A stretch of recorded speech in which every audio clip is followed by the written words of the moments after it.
প্রথম থেকেই অশান্তিপূর্ণ ভোট চলছে।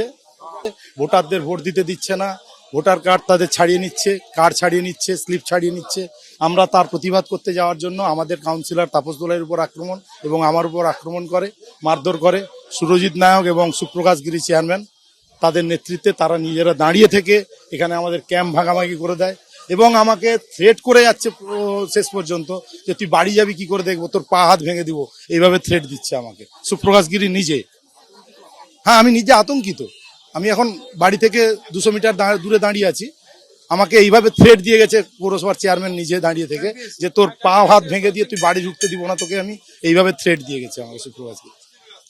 সাধারণ মানুষকে যদি ভয় দেখায়, সাধারণ মানুষের উদ্দেশ্যে যদি কটূক্তি ছুড়ে আসে বিজেপির ক্যাম্প থেকে, তাতে যদি আমি থ্রেট দিয়ে থাকি, তার কোনো মানে তিনি যে বলছেন এটা এই অভিযোগ সম্পূর্ণ মিথ্যে অভিযোগ। কেন এখনো বহাল তবিয়তে দেখুন বিজেপি দুদিকে বসে আছে, ডান দিকে বিজেপি, বাঁ দিকে বিজেপি, ডান দিকে বিজেপি, কিন্তু কোনো লোকবল নেই, জনমানুষ শূন্য, সমর্থন নেই।